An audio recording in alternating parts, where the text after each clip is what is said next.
Is it visible? एक minute. 1 second. Yes. Is this visible? Yes, sir.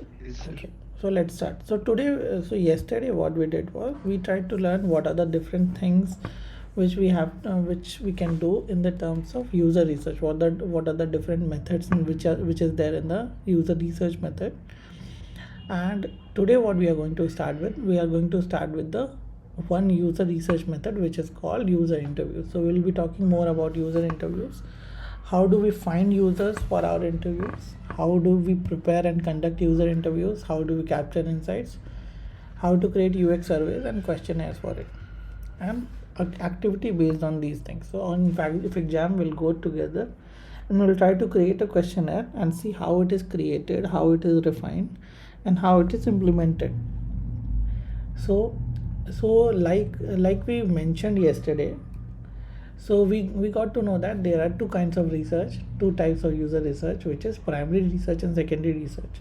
So because we are more concerned of talking to customers here, or talking to users here, we are most probably going in the primary research method. Okay, so in primary research, what we are going to learn about today is about user interviews and surveys.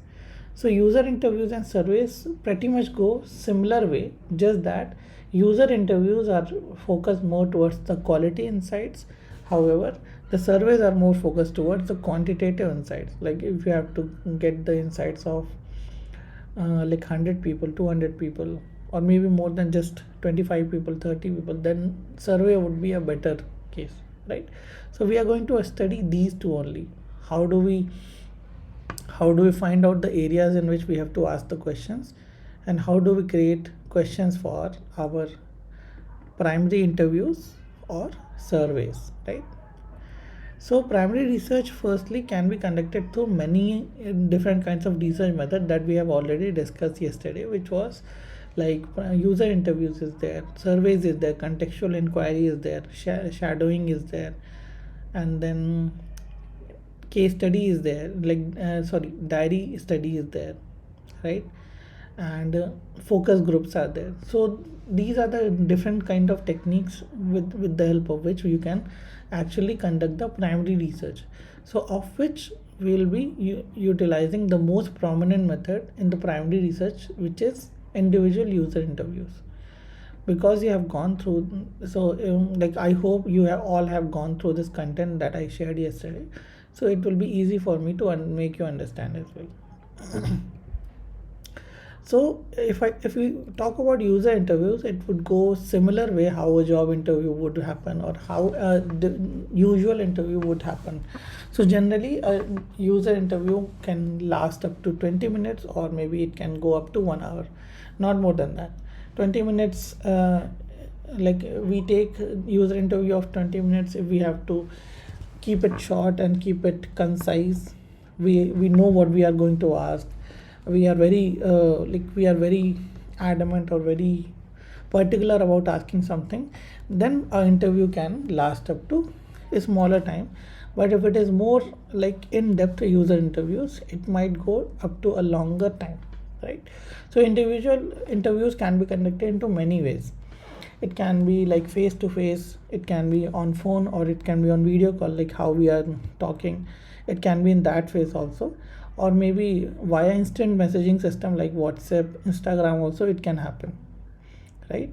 So, and what is the focus area of these user interviews? It allows people to like tell about their attitudes about certain things, what are their beliefs, what are their desires, what they want to do, what is their experience, how their experience have been, and to get a deeper understanding of user psychology.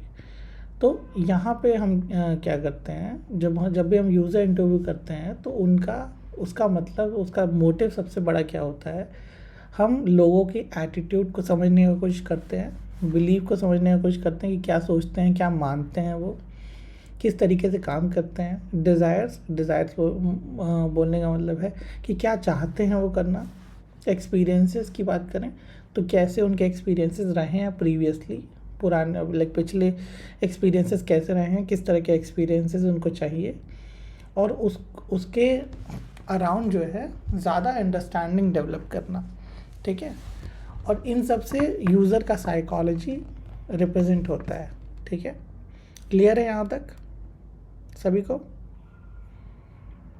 Yes, sir. Yes Shashi? Yes sir. ठीक है। So अभी question आता है, how do we find a user for user interviews. हम लोगों को कैसे खोज के निकालें जिनके ऊपर हम यूज़र इंटरव्यूज़ कर सकते हैं। आप सबको याद है हमने प्रॉब्लम स्टेटमेंट्स सेलेक्ट किए थे अपने अपने लिए, याद है? Yes, sir. ठीक है। Yes sir. अब आपने प्रॉब्लम स्टेटमेंट सेलेक्ट कर लिए, अब उसके लिए तुमको यूज़र इंटरव्यू करना है, राइट। उसके लिए आपको यूज़र इंटरव्यू करना है, तो सबसे पहला काम क्या होता है यूज़र इंटरव्यू में? Defining demographics. ये सबसे पहला प्रोसेस होता है, डिफाइनिंग डेमोग्राफिक्स। तो डेमोग्राफिक्स का क्या मतलब है? डेमोग्राफिक्स वो इन्फॉर्मेशन होता है जिसमें हमारे यूज़र का ग्रुप, एज ग्रुप, लोकेशन क्या है, ऑक्यूपेशन क्या है, उसका टेक्निकल एबिलिटी क्या है, ये सारे डिफाइन करते हैं। मोर और सिंपल वे में अगर मैं बोलूँ तो डेमोग्राफिक्स का मतलब ये होता है कि आपका यूज़र कहाँ से है, किस एज ग्रुप का है यूज़र, और किस किस तरह की एबिलिटी है आपके यूज़र के पास, उसके बेसिस पे हम डेमोग्राफिक डिफाइन करते हैं। जैसे कि मैं बात करूँ कि हेल्थ रिलेटेड जो प्रॉब्लम स्टेटमेंट लिया है आपने, हिमांशु ने, तो अगर हम बोलेंगे हेल्थ रिलेटेड प्रॉब्लम स्टेटमेंट हमने लिया है, तो सबसे पहले हम डिफ़ाइन करेंगे कि हम किस एज ग्रुप के लोगों के लिए हम बात करने चाहते हैं, ठीक है। वो कैसे आप फाइंड करोगे? वो थोड़ा रिसर्च करोगे आप, सेकेंडरी रिसर्च, कि हाँ अभी सबसे ज़्यादा हेल्थ प्रॉब्लम किस एज में आती है। तो हो सकता है उसकी वजह से आपको कोई एज मिले कि 20 से लेकर 25 के बीच में, और या फिर 25 से 30 के बीच में, या 25 से लेकर 35 के बीच में लोग सबसे ज़्यादा परेशान रहते हैं। मेंटल ये एनी काइंड ऑफ हेल्थ से परेशान रहते हैं, क्योंकि उनको काम में ज़्यादा बिजी रहते हैं वो, ठीक है, काम में ज़्यादा बिजी रहते हैं, अपने ऊपर ध्यान नहीं दे पाते हैं। इसलिए 25 से 35 का जो एज ग्रुप है वो सबसे ज़्यादा अफेक्टेड है। तो इससे हमें पता चला एक डेमोग्राफिक डेटा कि मेरा जो यूज़र है वो 25 से 35 के बीच में होना चाहिए। इसी तरीके से अलग अलग लोगों के अलग अलग एज ग्रुप हो सकते हैं, ठीक है। अब हम डिफ़ाइन करेंगे कि कहाँ के यूज़र्स की हम बात कर रहे हैं। अब ये 25 से 35 यूज़र ग्रुप का तो हमने डिफ़ाइन कर दिया कि ये एज होगा। अब हम डिफ़ाइन करेंगे कहाँ के लोग हैं ये। हम मेट्रो सिटीज़ की बात कर रहे हैं, या टियर 2 सिटीज़ की बात कर रहे हैं, या टियर 3 सिटीज़ की बात कर रहे हैं, ठीक है। हम वैसे डिफ़ाइन करेंगे। तो हम जब बोलेंगे कि ये टियर 1 सिटीज़ के हैं, यानी कि मेट्रो सिटीज़ के हैं, तो उसमें क्या आ जाएगा? दिल्ली आ जाएगा, बैंगलोर आ जाएगा, चेन्नई आ जाएगा, कोलकाता आ जाएगा, मुंबई आ जाएगा, राइट। तो ये मेट्रो सिटीज़ हो गई। तो टियर 1 सिटीज़ ऑलरेडी डिफाइंड है, tier 1, tier 2, tier 3, tier 4, tier 5 तक सिटीज़ जाती हैं इंडिया की सारी। और ये किस पे डिपेंडेंट होता है? कितना लोग कमाते हैं एक पर्टिकुलर मंथ में या एक पर्टिकुलर ईयर में, कितना कमाते हैं, उनकी फैमिली इनकम क्या है, इसके बेसिस पे उनको बताया था हाँ कि इतना जो है, इस बेसिस पे आपका जो सिटी है वो टियर 1 है या टियर 2 है, इस तरीके से, ठीक है।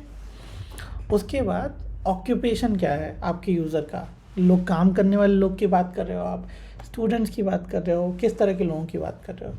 तो जब ये तीनों मेजर इन्फॉर्मेशन आप निकालते हो, तो वो सबसे आसान क्या काम कर देता है आपके लिए कि what it makes easy for you is to understand that who are your users। अब ये यूज़र कौन है जिनके ऊपर आप रिसर्च करना चाहते हो, क्योंकि जब भी आप रिसर्च करते हो तो हमेशा बात करते हो सैम्पल साइज़ की, है ना। ये बात सबको समझ में आ रही है? सैम्पल साइज़ की बात, जब भी हम रिसर्च करते हैं तो हम सैम्पल साइज़ की बात करते हैं कि एक सैम्पल साइज़ क्या है हमारा। ये तीनों लोग समझ रहे हो ये चीज़? Yes sir. और दूसरे नॉट क्लियरली। ठीक है, डेमोग्राफिक समझ में आया? वो जो तीनों चीज़ें बताई मैंने, एज ग्रुप, लोकेशन और Yes, ऑक्यूपेशन, ठीक है। तो एक्चुअली में ये तरीका है सैम्पलिंग का, फिल्टरिंग के प्रोसेस। जब फिल्टर करके किसी चीज़ को हम एक डेटा हमको मिलता है, तो उसी को सैम्पलिंग कहते हैं ना।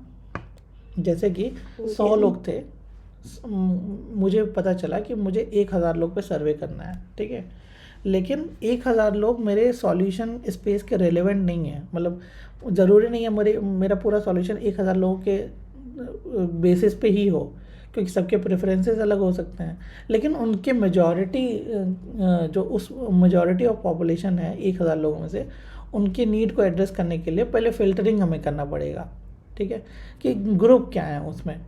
तो सबसे पहला हो सकता है 1000 लोग में जिनकी बात कर रहे हो हेल्थ की बात, उनमें से सबसे ज़्यादा अफेक्टेड 200 लोग ही हैं, ठीक है।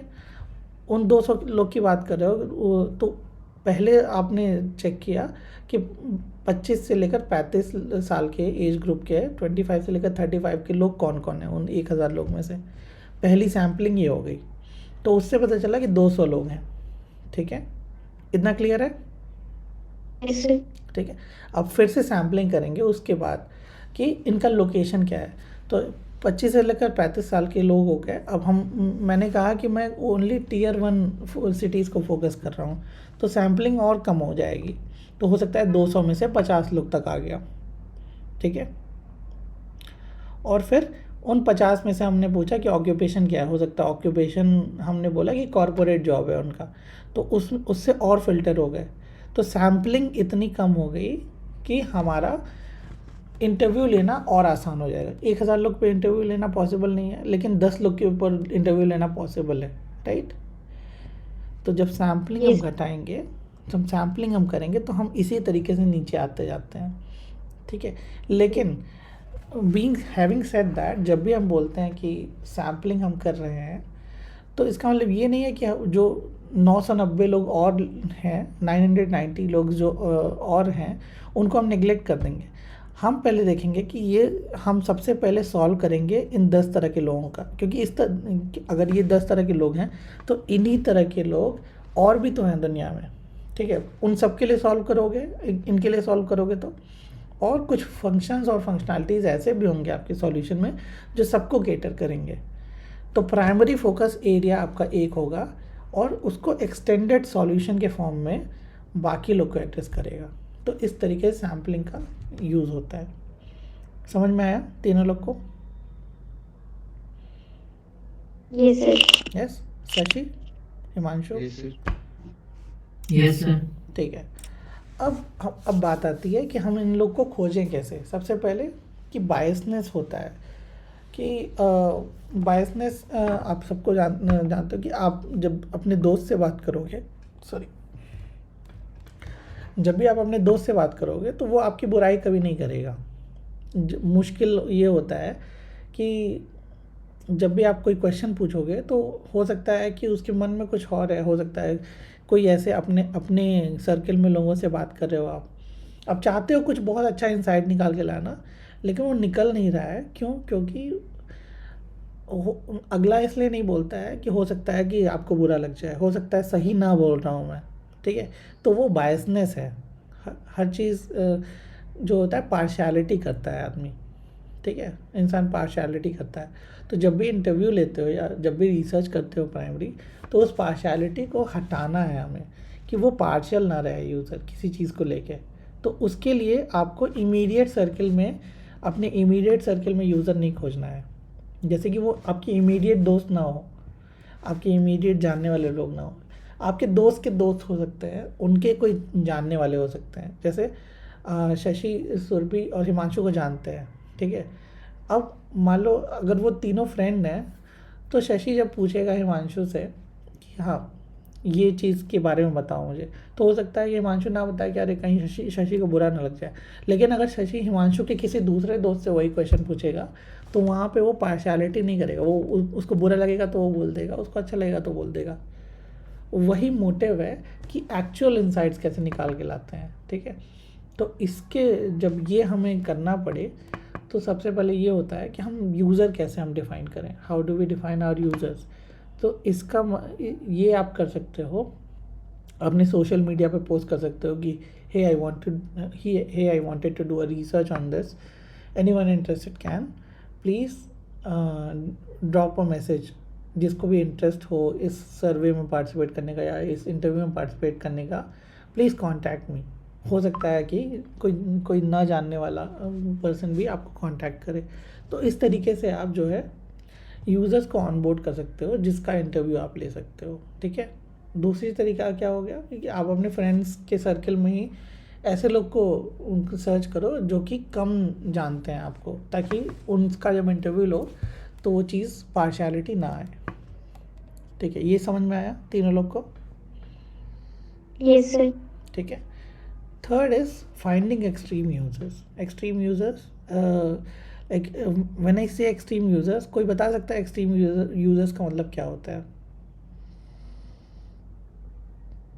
मतलब गेस करो, नहीं मैं ये नहीं कहूँगा कि बता दो, एग्जैक्ट चीज़ बताओ, गेस करो क्या हो सकता है एक्सट्रीम यूजर्स। जो एक्चुअली प्रॉब्लम को फेस कर रहा हो। नॉट रियली, प्रॉब्लम तो सब फेस कर रहे हैं। याद है हमने वो जो वीडियो देखा था डिज़ाइन थिंकिंग का, उसमें एक एक्सट्रीम यूज़र मैंने एक दिखाया था आपको ग्राफ की, उसको ध्यान में रखो। मैं ये बाद में हम डिस्कस करेंगे एक्सट्रीम यूज़र्स के बारे में। याद है किसी को? देखो एक्सट्रीम यूज़र्स की बात बताता हूँ। एक्सट्रीम यूज़र्स होते कौन है? एक्सट्रीम यूज़र्स वो लोग होते हैं जो कि बिल्कुल रिएक्ट नहीं कर रहे हैं किसी चीज़ को लेके, या फिर बहुत ही ओपन है रिएक्ट करने में। जैसे कि फॉर एग्ज़ाम्पल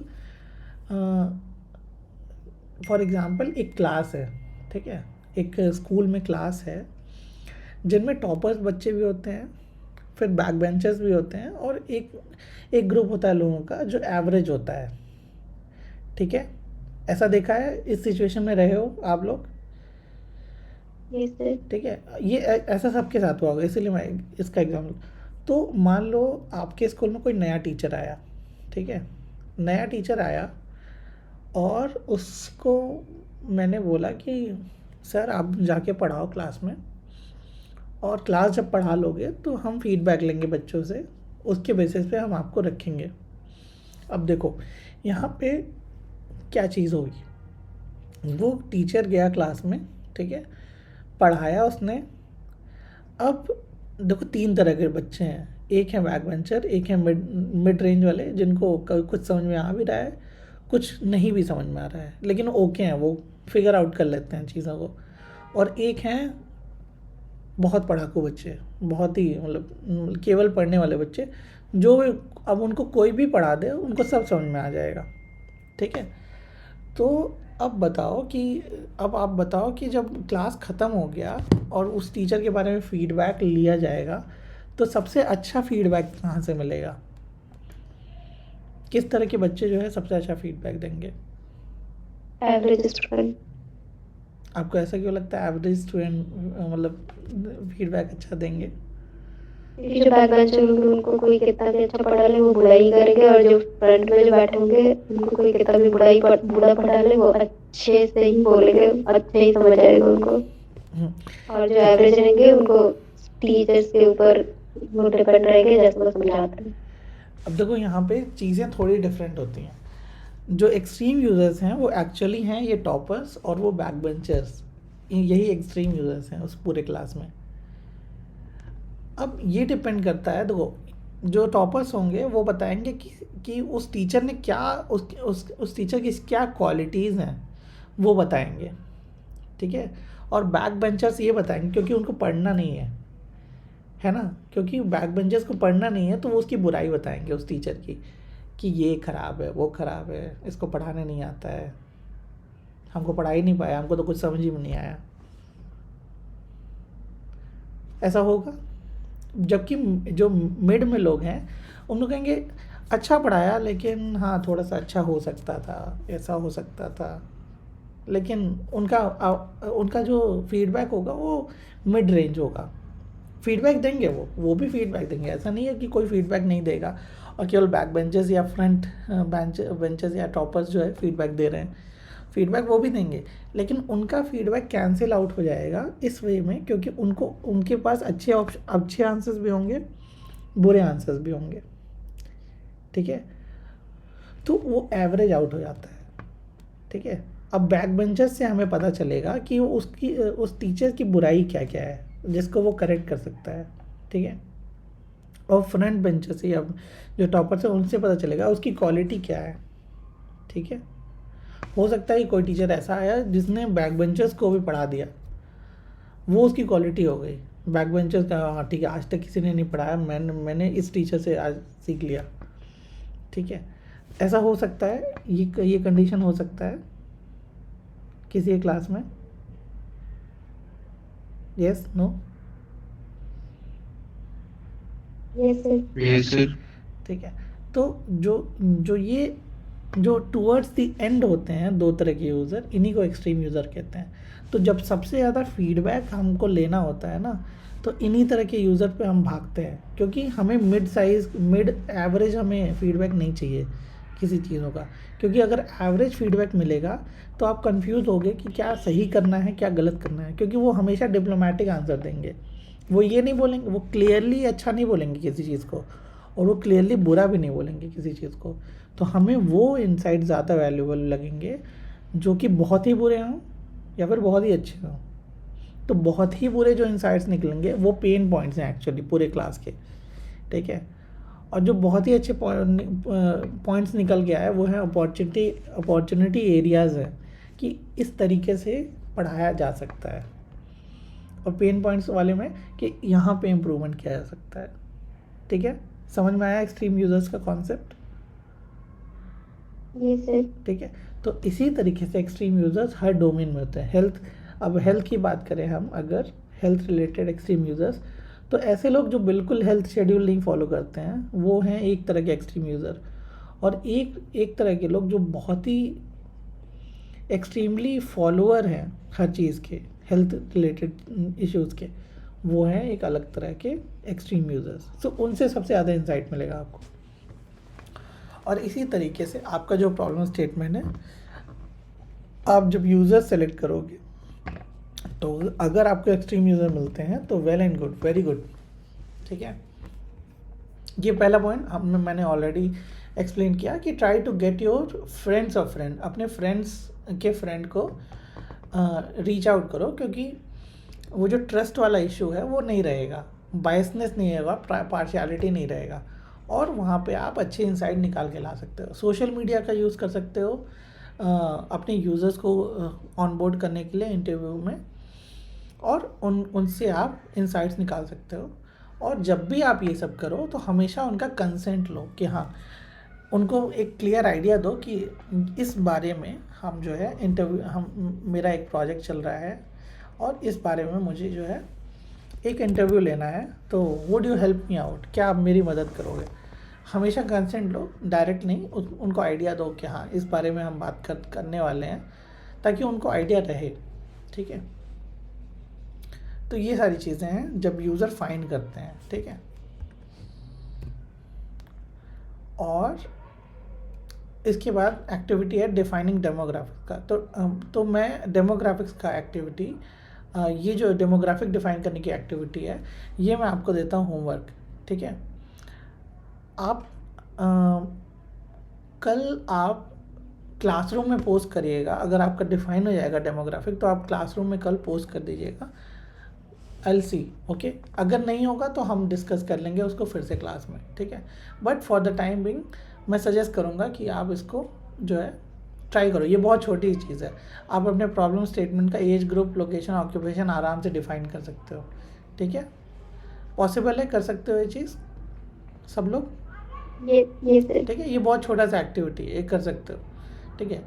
तो इसको आप कर लेना, ठीक है। ये एज अ होम असाइनमेंट मैं दे रहा हूँ, ठीक है। और अगर कोई प्रॉब्लम होगा क्लासरूम में पोस्ट करो, मैं उसको एड्रेस कर दूँगा, ठीक है। अब बात आती है क्वेश्चनेयर्स कैसे प्रिपेयर करते हैं। तो अब हमें इंटरव्यू में क्वेश्चंस पूछने हैं, तो हमें क्वेश्चन बनाने पड़ेंगे। कैसे बनाएंगे हम, तो देखते हैं कि सबसे पहले क्वेश्चंस आस्क करने का मोटिव क्या होता है। सबसे पहले क्वेश्चन पूछने का जो मोटिव होता है वो होता है कि लोगों के बारे में ज़्यादा से ज़्यादा जानना, उनके एक्सपीरियंसेस के बारे में ज़्यादा जानना, वो क्या चाहते हैं करना, क्या नहीं कर पा रहे हैं करना, what are their goals, what are their pain points, and what are the problems that they are trying to solve. We want to know those things with the help of these questions, ठीक है। और when this happens, this gives a very good idea about these users. In users के बारे में बहुत अच्छा idea लगता है, ठीक है। और जब भी आप इंटरव्यू करने जाते हो, आपने यूज़र को सेलेक्ट किया सोशल मीडिया से, अपने फ्रेंड के सर्किल में अपने यूज़र को फाइंड आउट कर लिया, लेकिन जब उनको आपने खोज लिया तो उनसे पूछने के लिए आपके पास कुछ क्वेश्चन होना चाहिए ना। तो वो क्वेश्चंस आपको पहले से एडवांस में बना के रखने पड़ेंगे, ठीक है, कि क्या पूछना है, क्या उसको रिकॉर्ड करना है, उसको नोट डाउन करना है, कैसे करना है। या फिर हो सकता है वॉइस रिकॉर्डिंग आप कर सकते हो, पेन एंड पेपर लेके बैठ सकते हो, नोट डाउन कर सकते हो जो वो बोल रहे हैं, इस तरीके से ट्रांसक्राइब कर सकते हो, ऐसी चीज़ें, ठीक है। तो उसके लिए क्वेश्चंस आपको प्रिपेयर करके रखना पड़ेगा, और हम यही अब देखने जा रहे हैं कि how do we prepare these questions for questioners, right. तो सबसे पहला देखो, ये 3 पार्ट में डिवाइड होता है, ठीक है, 3 पार्ट में मोस्टली डिवाइड होता है, मैंने 5 कर दिया है, ठीक है। तो 3 पार्ट होता है हमेशा, क्वेश्चनर्स का 3 पार्ट होता है, स्टार्टिंग, मिड और एग्जिट। जब भी स्टार्टिंग होता है क्वेश्चनर का, तो हम डायरेक्टली नहीं पूछते हैं कि what was your experience during this, आपका क्या एक्सपीरियंस था किसी चीज़ को लेके। हम डायरेक्टली वहाँ से नहीं स्टार्ट करते, हम उनके बारे में पूछना स्टार्ट करते हैं। एक उनको कंफर्टेबल करने के लिए हम कुछ क्वेश्चंस पूछते हैं, ठीक है, कि कुछ उनके बारे में पूछा, हाउ वाज योर डे, आपका दिन कैसा था, और क्या करते हो आप यूजुअली, एक दिन में आप क्या करते हो, इस तरह के क्वेश्चंस पूछते हैं, ठीक है। एक बहुत ही वेग पॉइंट से स्टार्ट करते हैं ताकि वो कंफर्टेबल हो जाए, क्योंकि जब कोई कंफर्टेबल हो जाता है आपके साथ, तभी वो और ज़्यादा बात करता है ना। जब वो कंफर्टेबल हो जाएगा पर्सन, तभी और उससे आपसे और बात करेगा, ठीक है। तो वो इनेबल करने के लिए सबसे पहले धीरे धीरे स्टार्ट करो आप। अभी बहुत ही जेनरिक क्वेश्चन पूछेंगे उनसे, तो दैट इज़ मेंट बाई, उसी का मतलब है start by defining broader themes, मतलब कि बहुत ही स्पेसिफिक चीज़ें नहीं पूछनी है, यहाँ पे एक लमसम चीज़ें पूछनी है जिससे वो कंफर्टेबल हो जाए। और दूसरा बात क्या हुआ फिर, जैसे कि फॉर एग्जांपल लाइक बजाय इसके पूछने की why do you prefer WhatsApp than any other messaging app, like how do you use WhatsApp, तो वाई को बाद में रखते हैं, उनको जस्ट जनरली पूछते हैं कि हाँ कैसे आप यूज़ करते हो व्हाट्सएप।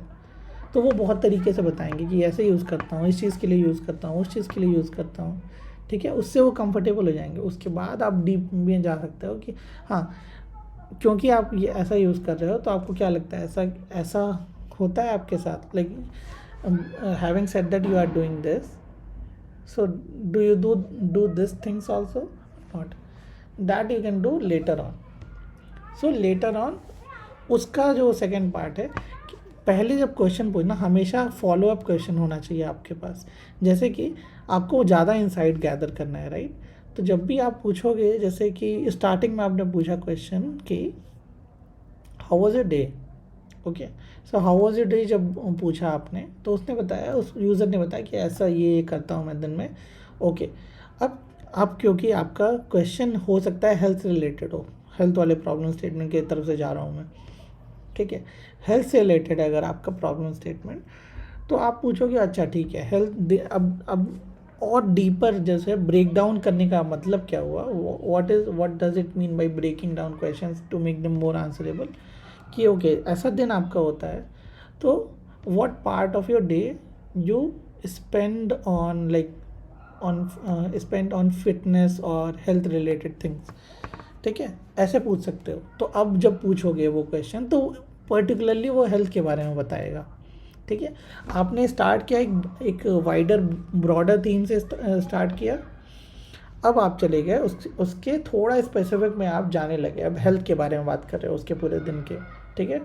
इस तरीके से आप धीरे धीरे कंटेक्स्ट में आते हो, ठीक है। ऐसा कोई भी क्वेश्चन हम नहीं पूछते हैं यूज़र से जो कि उसके आंसर को इन्फ्लुएंस करता है, जैसे कि हम ऐसे डायरेक्ट क्वेश्चन, लीडिंग क्वेश्चन हम बोलते हैं इनको, कि हम ऐसे क्वेश्चन नहीं पूछते हैं जो डायरेक्ट आंसर वो दे दें, ठीक है। जैसे कि फॉर एग्जांपल कि how annoyed do you get, आपको कितना बुरा लगता है अगर आपको कोई अननोन ग्रुप में ऐड कर देता है व्हाट्सएप में, अगर आप ये पूछोगे कितना बुरा लगता है तो वो पर्सन हमेशा बोलेगा कि बहुत बुरा लगता है, ठीक है, क्योंकि आपने वो पूछा ही कि कितना बुरा लगता है, तो वो हमेशा बोलेगा कि बहुत बुरा लगता है, बिल्कुल अच्छा नहीं लगता है। आपको ये ऐसे नहीं पूछना है, आपको ऐसे पूछना है कि आपका हाउ डू यू फील, ऐसे पूछ सकते हो आप कि how do you feel when anyone adds to you when anyone adds you to an unknown group on WhatsApp। तो हो सकता है कि वो कंफ्यूज हो सकता है वो कंफ्यूज बिहेव कर रहा हो, या फिर हो सकता है सरप्राइज बिहेव कर रहा हो, इस तरीके की चीज़ें हो सकती हैं, राइट। तो बहुत तरीके की चीज़ें आ सकती हैं rather than just coming out from the perspective of annoying, right। ये 3 चीज़ें समझ में आई तीनों लोग को? Yes sir. Yes, sir. Yes Shashi, Yes, sir. ठीक है। तो ये तीसरा चीज़ हो गई। Ask about specific movements in the past. अब जब यूज़र बता रहा है अपनी चीज़ों को, तो उनके एक्सपीरियंसेस के बारे में ज़्यादा बात करो, क्योंकि एक्सपीरियंसेस के बारे में जब ज़्यादा बात करते हैं लोग तो ज़्यादा डिटेल देते हैं। जैसे कि मैंने पूछा कि just remember the last time you went on a trip, so what all did you do, और remember the last time you went on a trip and you book the hotel, so what was your experience, ठीक है। जब भी आप last time गए थे कहीं घूमने, आपने होटल बुक किया, तो उसका एक्सपीरियंस कैसा था। अब जब आपने एक्सपीरियंस की बात करी तो वो एंड टू एंड पूरा शुरू से लेकर अंत तक का एक्सपीरियंस बताएगा वो बंदा, ठीक है। everything he will add something from his own side which you did not think he will add, ठीक है। और यही मोटिव है इंटरव्यू लेने का, कि ये सारी चीज़ें यूज़र की तरफ से आनी चाहिए, ठीक है, और वो हेल्प करेगी आपको, ये सारा कुछ आपको हेल्प करेगा, ठीक है। और फिफ्थ और बहुत इम्पॉर्टेंट है कि प्रायोरिटाइजिंग ओपन एंडेड क्वेश्चन। हमें ओपन एंडेड क्वेश्चन जितना ज़्यादा हो सके उतना पूछना है, क्योंकि अगर हम येस और नो टाइप के क्वेश्चन पूछेंगे तो आंसर भी येस और नो में ही आएगा, और वो किसी काम का नहीं होगा वो आंसर, क्योंकि येस और नो का एक्चुअल रेलेवेंस नहीं है। वो उस समय लगेगा कि हाँ ये सही बोल रहा है, लेकिन बाद में जब उसको सॉर्ट करोगे, जब बाद में उन आंसर्स को एनालाइज करोगे, उस पर एफिनिटी मैपिंग करोगे, तो वो येस और नो वाले आंसर्स किसी काम के नहीं आएंगे, ठीक है। तो ओपन एंडेड करने का मतलब क्या है? ओपन एंडेड से सबसे बड़ी चीज़ निकल के आएगी कि ओपन एंडेड से आपको एक्सपीरियंशियल क्वेश्चन आंसर्स मिलेंगे, उसके रीजंस मिलेंगे कि उसके साथ ऐसा क्यों हो रहा है, ठीक है, और डिटेल में आंसर मिलेंगे। इसीलिए यही मोटिव है ओपन एंडेड क्वेश्चन पूछने का, ठीक है। और लास्ट में ऐसा कोई भी क्वेश्चन नहीं पूछना है जिसका आंसर येस है और नो है, ठीक है। फॉर एग्जांपल कि क्या आप प्रेफर करोगे WhatsApp as a messaging app over any other messaging app, या फिर आंसर होगा येस या फिर नो, ठीक है। उसका रीज़न नहीं बताएगा कोई पर्सन। इसके जगह पे आप ये पूछ सकते हो कि लाइक क्या आप बता सकते हो कि क्यों आपको व्हाट्सएप किसी अदर कोई और मैसेजिंग ऐप के कंपैरिजन में ज़्यादा अच्छा या बुरा लगता है, ठीक है, क्या रीज़न है उसके पीछे। तो येस बोलने के बजाय कुछ और आंसर देगा सेम क्वेश्चन का, ठीक है। तो येस और नो वाले आंसर्स जो जिस क्वेश्चन में मिले उस तरह के क्वेश्चन नहीं पूछने हैं, ठीक है। और इसके बेसिस पे हम अभी क्वेश्चंस प्रिपेयर करेंगे, लेकिन अभी हम पहले सर्वेज़ के बारे में हम पढ़ लेते हैं, ठीक है। और हम देखते हैं कि क्वेश्चन पहले इंटरव्यूज़ कंडक्ट कैसे करते हैं, इसके बाद हम एक्टिविटी करेंगे क्वेश्चनर प्रिपेयर करने का, ठीक है। क्विकली हम कर लेंगे, ठीक है। अभी है तो अभी हमने पता कर लिया कि किस तरीके से क्वेश्चंस बनाते हैं, ठीक है।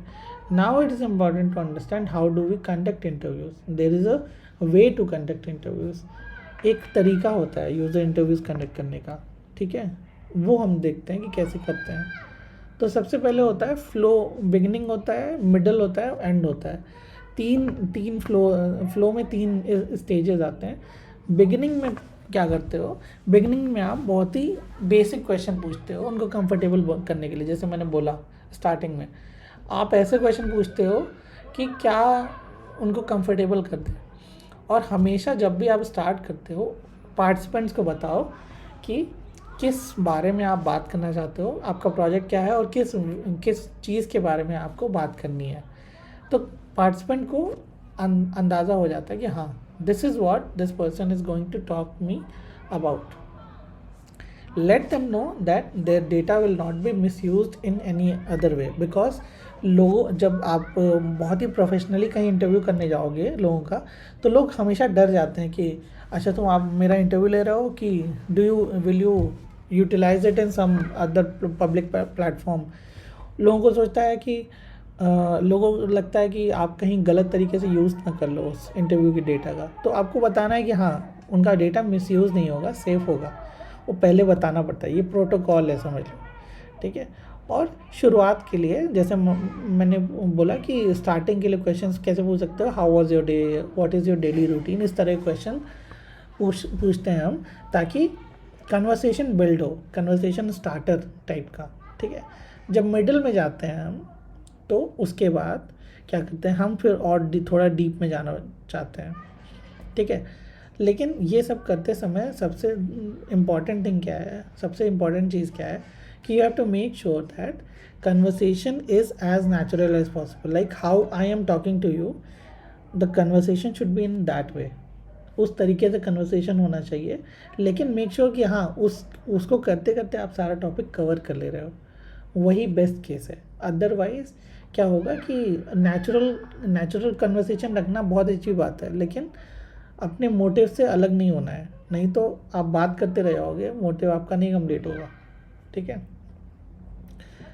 सेकेंड इज कि ask questions from what people are answering. जो लोग आंसर कर रहे हैं उन्हीं में से क्वेश्चंस बना के उनसे वापस से पूछो, तो उनका और अच्छा आंसर देंगे वो। Don't stick to the questionnaires that you have created. जो आपने क्वेश्चनर्स क्रिएट किए हैं, एकदम हार्ड बाउंड उन पे स्टिक नहीं करना है, क्योंकि अगर उनको केवल जैसे मान लो आपने पूछा एक क्वेश्चन, उसका आंसर ख़त्म हुआ, उसके बाद आपने दूसरा क्वेश्चन पूछा, तो जो है फ्लो ब्रेक होता रहता है कन्वर्सेशन का, क्योंकि कुछ और सोच रहा होता है यूज़र, फिर अचानक से कुछ और सोचना पड़ता है। तो कोशिश करो कि जो आंसर कर रहे हैं लोग, उन्हीं में से वापस से क्वेश्चन पूछ रहे हो आप, ठीक है। और उनको दिखाओ कि you are interested in listening whatever they are saying.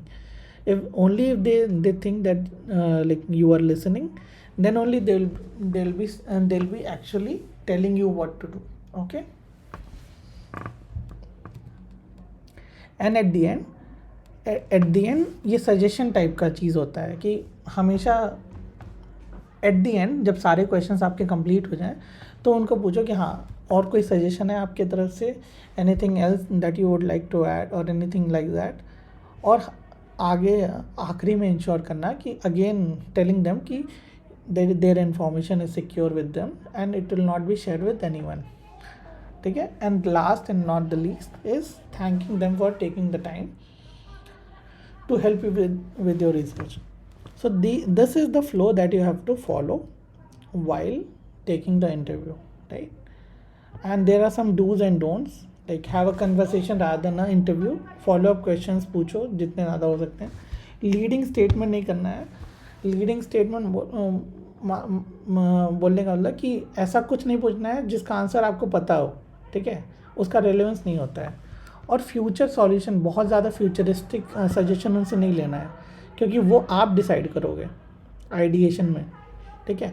आप उनसे पूछोगे तो वो उनके हिसाब से कुछ छोटा सा बेसिक सा भी बता सकते हैं, या फिर बहुत ही ज़्यादा रैंडम बता सकते हैं, ठीक है। तो ये है तरीका इंटरव्यू के क्वेश्चंस प्रिपेयर करने का, क्वेश्चंस लेने का, ठीक है। Now I would ask everyone to come on the FigJam board. सब लोग फिगजैम बोर्ड पे आ जाओ। Just give me 5 minutes, I will be just back, okay. Just be on the line, I give me just 5 minutes, I will be back, okay. And then will be continuing, okay. यहाँ तक सभी को समझ में आया सारी चीज़? Yes sir. ठीक है. Yes, sir. So now everyone come to Figma on the file that we were working on. Okay, and just give me 5 minutes. I'll be right back. Okay. अपने अपने प्रॉब्लम स्टेटमेंट एक जगह लिख लो और will start with preparing questioners and like that. Okay, just give me 5 minutes. I'll be back. Yes, guys. So sorry for taking that break. So everyone is on FigJam board, right? Arpita, Surbhi, आपका क्या था problem statement? Kids learning platform. ठीक है, kids learning platform. चलो इसको लेके हम questions बनाते हैं कुछ. ठीक है. सो मैं अभी क्या करने वाला हूँ इस पूरे 1 महीने में, जब तक आप सीखोगे, मैं सबके प्रॉब्लम स्टेटमेंट्स को लेके उसको बताते रहूँगा. उसके हेल्प से थोड़ा थोड़ा उसमें सबकी हेल्प करता रहूँगा, लेकिन काम मेजरली आपको खुद से करना है. ठीक है. जैसे मैं चलो सेकंड लेता हूँ, create a learn activity based platform. ठीक है. तो सबसे पहले इंटरव्यूज़ के लिए पहले हमें यूज़र ग्रुप डिफ़ाइन करना पड़ता है. ठीक है. याद है कल हमने बोला था यूज़र ग्रुप डिफ़ाइन करने के लिए. तो सबसे पहले डिफ़ाइनिंग, तो आपको क्या लगता है आप किस एज ग्रुप के लिए बनाना चाहते हो? कोई एज ग्रुप सोचा है आपने किसके लिए बनाना चाहते हो? Yes, sir. 1 to 5 years. 1 to 5 year. Okay. 1 to 5 year के लिए क्यों? क्योंकि अक्सर लोग उस समय ऐसा होता है कि सामने से नहीं सीखते, लोग मोबाइल में सीखते हैं. ठीक है. देखो, मैं इसलिए पूछ रहा हूँ उसका रीज़न, कि जब भी आप डिफ़ाइन कर रहे हो ना कुछ, तो हर चीज़ का रीज़न होना चाहिए कि क्यों डिफ़ाइन कर रहे हो, क्यों आपको 1 to 5 में ही बनाना है. 1 to 5 क्लास 1 to 5 या फिर age 1 to 5? Age 1 to 5. Age 1 to 5. क्या आपको लगता है कि अगर वो लर्निंग प्लेटफॉर्म बनाओगे तो उसकी लर्नेबिलिटी कितनी होगी? वो आपको लगता है? अभी के टाइम में मतलब ऐसा है कि बच्चे ज़्यादातर फोन से ही सीखते हैं, क्योंकि उनके पेरेंट्स भी फ्री नहीं होते उनको सिखाने को. लेकिन आपको फिर नहीं लगता है कि 1 ईयर बहुत कम एज है? फिर भी मैं 3 एंड प्लस मैं कंसिडर कर सकता हूँ. 1 to 3 is a very hard space. Like everything is more visceral बोले तो बहुत ही सरफेस लेवल होता है. लाइक बच्चे बस क्लिक करते रहते हैं स्क्रीन पे, क्योंकि उनको मालूम है ये करने से ये हो जाता है. ठीक है. लेकिन अगर कुछ नया आप बताते हो तो उसको सीखने में उनको बहुत टाइम लगेगा. वो सारा रीज़निंग भी आपको सोचना पड़ेगा कि आप बना तो रहे हो, चलो ठीक है, अभी रिसर्च करोगे तो. और दूसरी बात छोड़ो, इसकी बात छोड़ो, 1 to 5 के लिए जब भी आप बनाओगे तो इंटरव्यू कैसे करोगे लोगों को, ये भी सोचो आप. 1 to 5 लाइक 1 to 5 ईयर्स के बच्चों का आप इंटरव्यू कैसे लोगे? 5 ईयर्स के बच्चों का 3 और प्लस का इंटरव्यू लेना फिर भी पॉसिबल है, बात कर सकते हो बच्चों से. 1 से 2 साल के बच्चों के से कैसे बात करोगे आप? मतलब मैं रोक नहीं रहा हूँ. पेरेंट्स से हाँ, मैं रोक नहीं रहा हूँ, मैं बस क्वेश्चन पूछ रहा हूँ ताकि आप और क्लियर हो जाओ उसको लेके. ठीक है. मेरा मतलब बस ये है, मैं आपको रोक नहीं रहा हूँ उसको बनाने के लिए. ठीक है. चलो डिफ़ाइन करते हैं. यूज़र ग्रुप आपने डिफ़ाइन कर दिया कि एज 1 to 5 ईयर्स. हाँ, ठीक है. Age 1 to 5 years. चलो ठीक है. इसके बाद पूरा डेमोग्राफिक आपको करना है, ये होम असाइनमेंट है. ठीक है. उसके पहले मैं आपको क्या करता हूँ, मैं आपको बता दूंगा तरीका कि किस तरीके से क्वेश्चंस बना सकते हो. ठीक है. तो मान लो 1 to 5 में अब थीम्स बनाना पड़ेगा आपको. क्वेश्चंस के लिए आपको थीम बनाना पड़ेगा. चलो ठीक है, डिफ़ाइन कर दिया यूज़र ग्रुप. यहाँ पे एज जो है बहुत बड़ा फैक्टर है. अब यहाँ पे ऑक्यूपेशन बच्चों का नहीं होगा. ठीक है. डेमोग्राफिक्स हो सकता है, लेकिन डेमोग्राफिक्स पे कमेंट करना बहुत ही क्रिटिकल चीज़ है, क्योंकि बच्चे घर में ही होंगे 1 से 5 साल के, है ना, वो कहीं जाएंगे नहीं. वो घर में ही होंगे मोस्टली यहाँ पे। लेकिन ये आप डिफाइन कर सकते हो कि टीयर 1 है, टीयर 2 है, टीयर 3 है। ये डेमोग्राफिक डिफाइन कर सकते हो सिटीज़ का, कि मेट्रो सिटीज़ के लिए बना रहे हो या फिर एक टीयर 2 सिटीज़ के लिए बना रहे हो या टीयर 3 सिटीज़ के लिए बना रहे हो। समझ में आया ये चीज़ तीनों लोग को? Yes sir. Shashi, Himanshu? Yes sir. ठीक है। तो यहाँ पे मान लो, चलो ठीक है, डिफाइन किया आपने कि टीयर 1 सिटी के लिए बना रहे हो।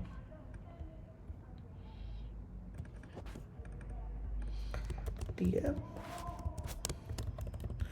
1 cities, maybe Bangalore,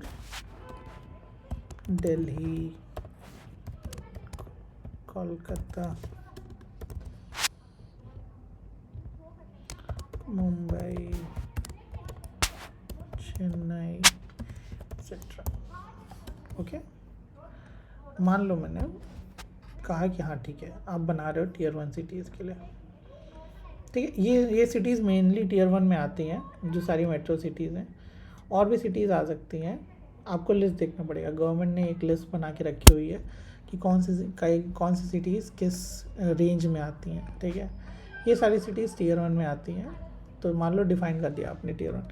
आपको डिफ़ाइन करना है टीयर 2 या टीयर 3, सुरभि आप डिफ़ाइन कर सकते हो। ये मैं एग्जांपल के लिए बता रहा हूँ।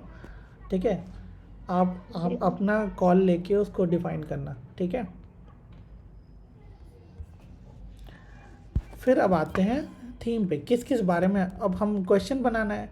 तो क्वेश्चन बनाने से पहले हमें थीम डिसाइड करना पड़ेगा कि मैं क्वेश्चन बना रहा हूँ, लेकिन now I have to understand that on what topics I would be asking questions. तो क्या क्या टॉपिक हो सकता है, लिखिए यहाँ पे, लाइक कॉपी करो आप इस टेक्स्ट को, लाइक सब लोग एक लाइक जो आपको लगता है वो सारा थीम सेलेक्ट कर लो। एक मिनट, मैं इसको डिलीट करता हूँ, स्टिकी नोट ले आता हूँ यहाँ पे। ठीक है, स्टिकी नोट लेके आते हैं और यहाँ पे वो सारा थीम लिखो आप। मैंने 5, अगर आपको और लगता है उस पर और लिख दो, फिर क्वेश्चंस बनाएंगे। पहले थीम डिसाइड करो, थीम लिखो। और किस चीज़ पे बात कर सकते हैं? टॉयज़ पे बात कर सकते हैं। चलो ठीक है, टॉयज़ पे बात कर सकते हैं। और किस चीज़ पे बात कर सकते हैं? डिस्कस करके आप लिखो, वो ज़्यादा बेटर होगा। जैसे आप बताओ क्या लिखने वाले हो, क्यों आपको लगता है वो चीज़, आप बताओगे तो वो ज़्यादा बेनिफिशियल होगा आपके लिए। ठीक है, किस चीज़ के लिए? Indoor games. Indoor games, okay ठीक है। टॉयज़ में इंक्लूड कर सकते हैं। चलो इसमें लिखते हैं, इंडोर गेम्स लिखते हैं। ठीक है, और क्या हो सकता है? और किस थीम पे बात कर सकते हैं? क्वेश्चन पूछ सकते हैं। लर्निंग पे कर सकते हैं, लर्निंग लेटर्स, वर्ड्स, लेटर्स, और या लर्निंग बेसिक्स। लर्निंग में सब कुछ बेसिक्स में आ गया। शेप को समझना, शेप को बनाना या फिर ऐसे करना। ठीक है, ये हो गया लर्निंग बेसिक्स। और कुछ किस चीज़ पे कर सकते हो?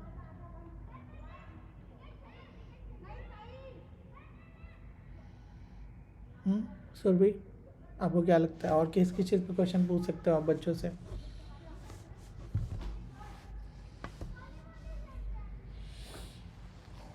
सर प्लेस इस किस चीज़ से? प्लेस प्लेस, और अच्छा प्लेस पार्क से रिलेटेड, जैसे एग्जांपल। पार्क होगा सर। अच्छा ठीक है, प्लेस रिलेटेड एग्जांपल, जो भी आप बोल रहे हो वहाँ पे, जैसे आपको कुछ और क्लियर करना है, जैसे यहाँ पे लिखो आप। ठीक है, प्लेस रिलेटेड हो गया क्वेश्चंस। ठीक है, ठीक है। Nature thing like animal, flowers, nature related. ठीक है, चलो मान लो ये 4 टॉपिक हो गए, और आप ऐड कर लेना। ठीक है, मैं बस एग्जांपल के लिए बता रहा हूँ। ठीक है, अब मान लो इंडोर गेम से रिलेटेड आप क्या क्वेश्चन पूछ सकते हो बच्चों से, बताइए। What games do you like? Some simple. ठीक है, what games do you like, ऐसे ये क्वेश्चन पूछ सकते हो। आपको जो जो क्वेश्चन समझ में आ रहे हैं कि क्या क्या पूछ सकते हैं। अब देखो toys, what toys do you like, ठीक है। एक्टिविटीज़ बेस्ड क्वेश्चन बहुत इम्पॉर्टेंट है। अगर आप बना रहे हो एजुकेशनल प्लेटफॉर्म सुरभि, तो एक्टिविटी रिलेटेड चीज़ें बहुत ही ज़्यादा इम्पॉर्टेंट है, ठीक है। एक्टिविटी से रिलेटेड कि what games do you like, what toys do you like, what do you like to make, do you like to make. यहाँ लिखते जाओ, आप सब लोग लिखते जाओ। Like I want to see you guys writing. ये तो मुझे करना अगर होगा तो मैं तो तुरंत करके ख़त्म कर दूंगा। मैं इतने सालों से यही काम कर रहा हूँ। That is not the motive. आप लोग सब लोग करो इसको, ठीक है।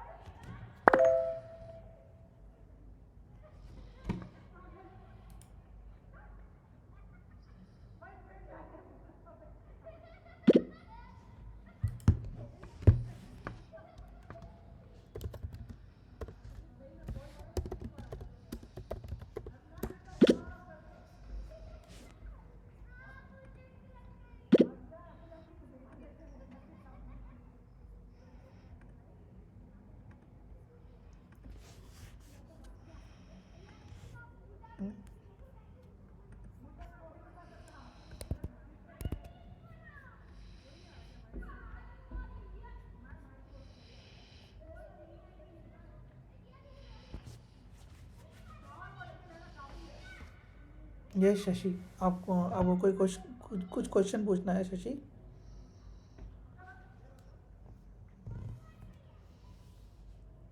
यहाँ तक जो हम कर रहे हैं सबको क्लियर है? यहाँ तक तीनों लोग? Yes sir. Yes sir. ठीक है।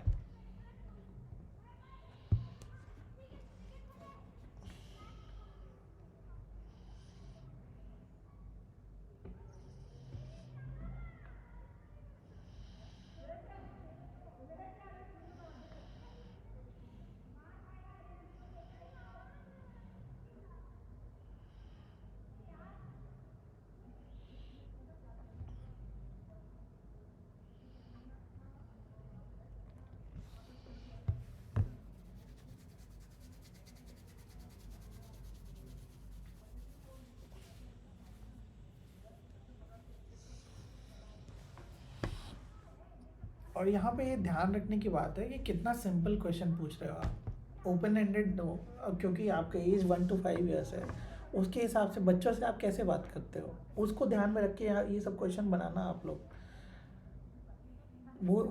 वो चीज़ बहुत बड़ा कंसिडरेशन है कि आप बच्चों से बात कैसे करते हो, क्योंकि आप बच्चों से कुछ भी नहीं पूछ सकते हो क्योंकि बच्चे समझेंगे नहीं ना। बच्चों को समझाना पड़ता है, उस सेंस में आपको लिखना है ये चीज़।